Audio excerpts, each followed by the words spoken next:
Kol haaretz, all the land with its hipcha. This is going to bring us backwards to what we said before and slightly pause afterwards. All the land which was affected by the flood appeared vacant. It again looked virgin like after creation, as shown by the closing shape of the directional reading mark. So here we're saying this tipcha is focusing us all the way back to the land as it was originally, all the way back to Breshit. Safa, so with again a separating munach, so this is going to completely separate us from what's gone from before and push us forward into what's going to go afterwards. A lip, number 3, the formulation of the language used by the few survivors was similarly modified by a lip of a common type of modulation and was understandable to each one of them for mutual communication, as stressed by the shape of the reading mark. So I think what he is saying here is, despite the fact that all of these people are different and are being affected by the land differently, there are commonalities that they could all understand each other. Yeah, because this is before the tower. I understand, but we've gone through all of these other psukim where they say they were differentiated, but we didn't define a timeline for that. So we might be going back to before that. Presumably, we're going back to that before that to say that each one of them understands each other, at least to some degree. So wait a minute, you're saying the psukim that we just read before this. So there's no, right? We say that we have a principle that there's no earlier and later in Torah, that it's not a chronological. Qualify that. No, the fact that there is a chronology. Yitzhak comes after Abraham. There is a chronology. If the Torah is out of chronology, there has to be a good reason for it to be out of chronology. But there is chronology to the Torah. That's misunderstood, that expression. For instance, Yitro. You just mentioned Yitro. The whole thing is, did Yitro come after Mount Sinai or before? Mm-hmm. If it's chosen that he came, there's a reason. But there is a chronology to the Torah. The fact that you would even make that comment shows that there's a chronology. The exception proves the rules, in other words. So there's But what we talked about before we started the tower, was that referring to a time before the tower or after the tower? See, we don't define time there because we don't describe any events that necessarily have a time to them. Well, we certainly say okay, but that's a very indefinite time period. The tower was after the flood. We know that, right? The tower was after the flood. I understand, but we've defined separation in languages based on a lot of the sentences that we've just said, and now we're coming back to a place where they have commonality of language.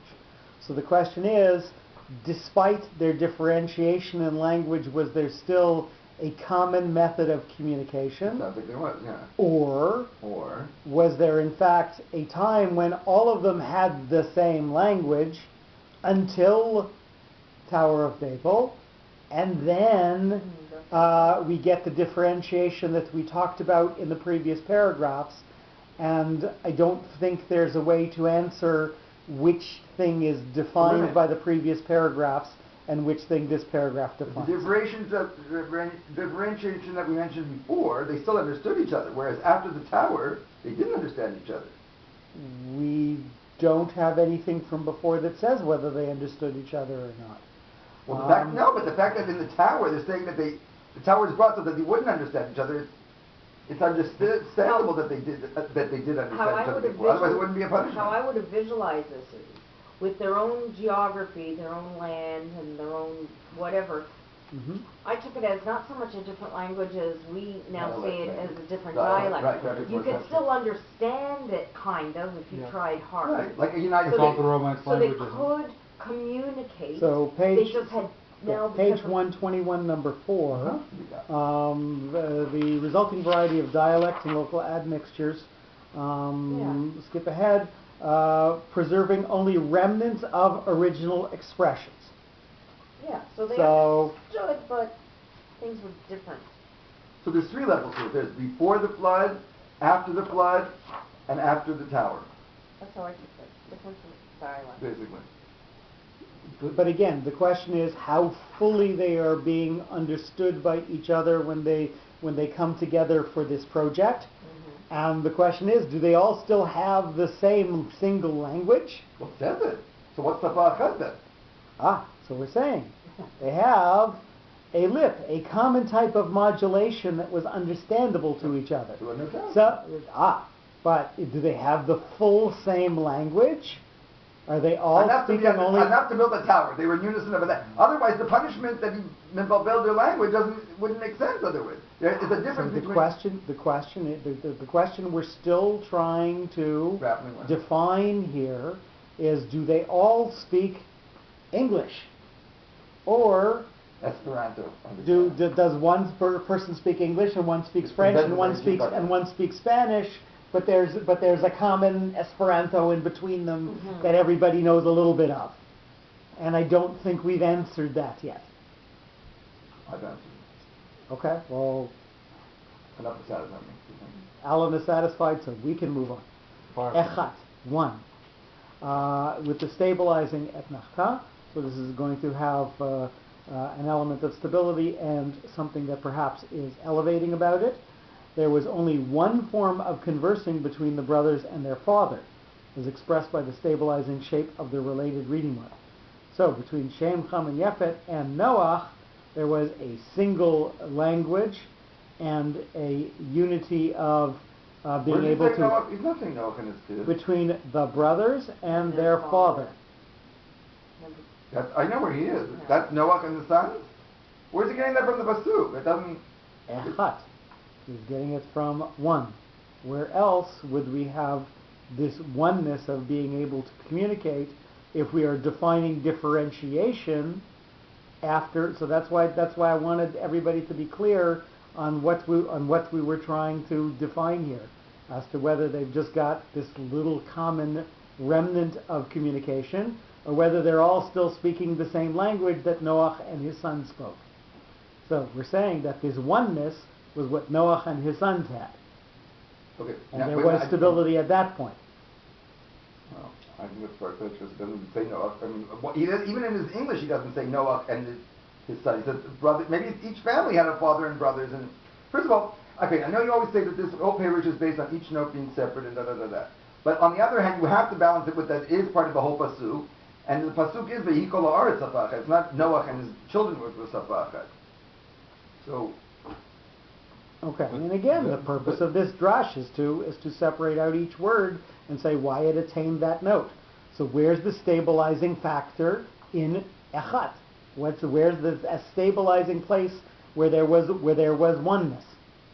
And certainly Noah and his sons were all from pre-diluvian, before the flood. So yes, pre-diluvian, before the flood. Ooh, I like that one. Oh, antediluvian. I never heard pre, but antediluvian. So there was no differentiation of language then, at least as far as anything that's defined in Torah. So therefore they have that singularity amongst themselves. Udvarim, and words with a tikha, looking backwards at what we had said before and separated out from what's going to come after it. The way of saying and words applied were simple and pertained to basic objects or states, as referred backwards by the directional shape of the reading mark. So, words, again, there are a few common words that everybody has preserved, but certainly everybody is no longer speaking the same language. We have had differentiation because of geography and family and land conditions and so on, and yet they have kept a couple common ways of expressing themselves as a universal language, but most of what they have is different. You can see that their kids. They have a language all their own. Well, it's interesting. I just noticed. I can't believe it took me this long to. But is there another version of this? Like he doesn't say. There's no footnotes like where he gets everything from. Correct. This is not annotated. He doesn't tell you which midrash he got it from, Right. or whether he's getting it from Kabbalah, or whether he's getting it whether from he's doing it Rashi, himself. or whether I would like it's to know that. historical or geographical or archaeological or whatever. No, So is So there in 60 years he can tell himself. less than 60? I'm 62 already. Thank you So- for adding me to 2 years. No, 58 years. I'll see him. Is this a problem? So I'm 60. I don't know if I want to meet I'm him, but giving okay. you 60. I'll wait till you come up with me a few years later. achadim, You might- a you few. Number 6. The simple primitive object or situations required a few verbalizations and simple phrases. Wait, can I come in? Where, do you have his note, like, notes? No. When you cleaned up, Assume that they're not available now. that'd be interesting, because maybe on his notes. It would be very interesting, but we don't have that. But we have the literature from it. I wonder if the one in New York knows something. Easy. I think we should What visit you this. see is is what what you you get. get. Yes. It's already printed up and All right. So again, we've defined with this word achadim a few, that the stability that they have is just these few words that are in common and not truly a common language. So this is different from what you would understand from the pshat. If you read the pasuk as merchat tichat sof pasuk, or merchat tichayot machta, then you would think that everybody's speaking the language. Vayhi kol haaretz safa echad. Everybody's speaking English. Yeah. Everybody's I still think speaking that. Greek. Everybody's speaking the same language. Udvarim achadim, and there are a few things that, and there are a few things that are different. On the other hand, based on what we've defined in the last couple of paragraphs, especially when we were talking about the families of Shem, is that we see that the conditions and the land and the trade routes and the whatever are making completely different, non-intelligible sub-languages that don't really connect to each other. And what we're defining with this sentence is that they've got a few common ways of talking to each other. well, But- enough to build a tower. And But that's not the question. The question the main was, point. were they all speaking the same language? Vayhi kol haaretz safa echad. Did they all have the same language? And the answer, at least according to this parish, when you separate it out word by word, is in fact no. Well, They don't have a common language, which is what the pshat would define. So the drash is telling us something different from the pshat. They have enough to be able to communicate with each other, but not safa echat. They don't have one language.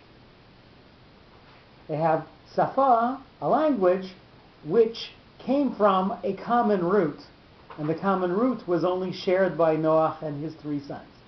And then everybody started moving out of town, and they started using colloquialisms, and most of the words became unintelligible from A to B to C. As we read through the sentence, we're going to notice that haaretz, the land, is going to separate out safa, the language that each of them have, and dvarim, the words, again, are going to be differentiated out from achadim, those few words that they have in common. But most of the words that they speak are going to be different from those common words. Vayhi kol haaretz safa echat udvarim achadim. So again, different from the concept that you would have in your mind if you read the pshat. Okay. It takes away from the final thing when they get it all mixed up, because if it's So they lose that commonality of purpose, even if it was everybody speaking exactly the same language. They lose the ability to work together because they've used working together for the wrong purpose. So that is going to be the lesson. Even if you've got only a little bit that you've got as a connection, if you misuse that, you're going to lose that too. You say it slow enough and loud enough, you can all understand each other. We knew that, right? is that a dig or? And you'll notice that we have a note, safa echat, one language, Rashi refers it to the biblical language. So Rashi is saying that Safa Echat, if you defined it by the Pshat, everybody was speaking Hebrew. Right. But again, that's not what this drush tells us.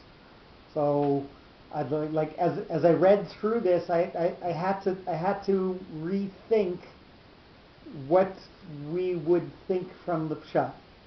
So I sort of wanted to emphasize that on the tape, that the drush is really telling us something very much different from what, as far as I know, any other Perush would tell us.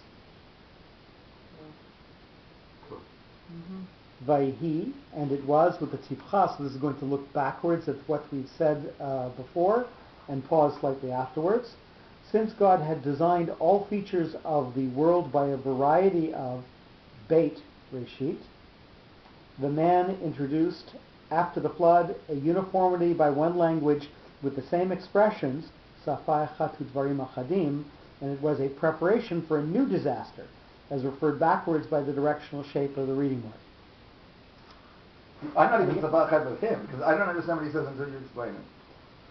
Okay, so again, we have another Vayehi. Something bad is going to happen. It's referring back to the idea that That they got kicked out of Gan Eden? they started originally with the same language. Even after the flood, they still had that same one language.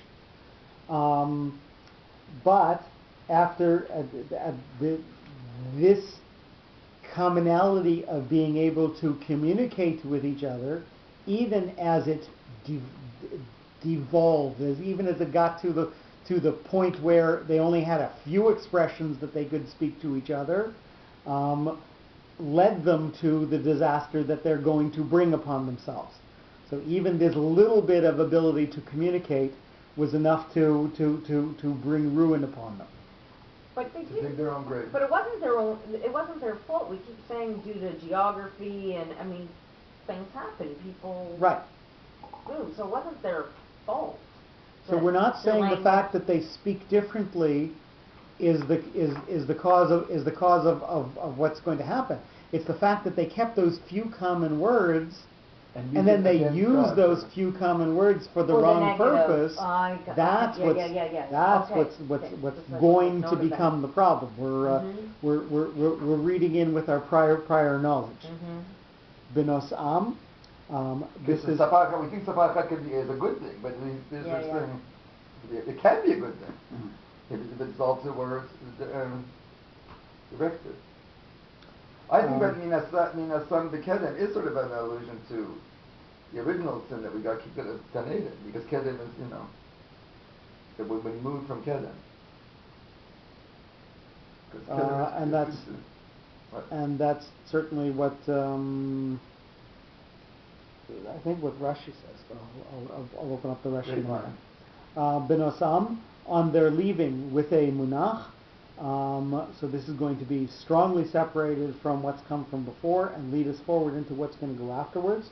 The inauguration of the new downfall had begun on their leaving concepts of heaven to establish new standards and new rules of systems of justice according to their own imagination and approval, as indicated by the shape of the reading word.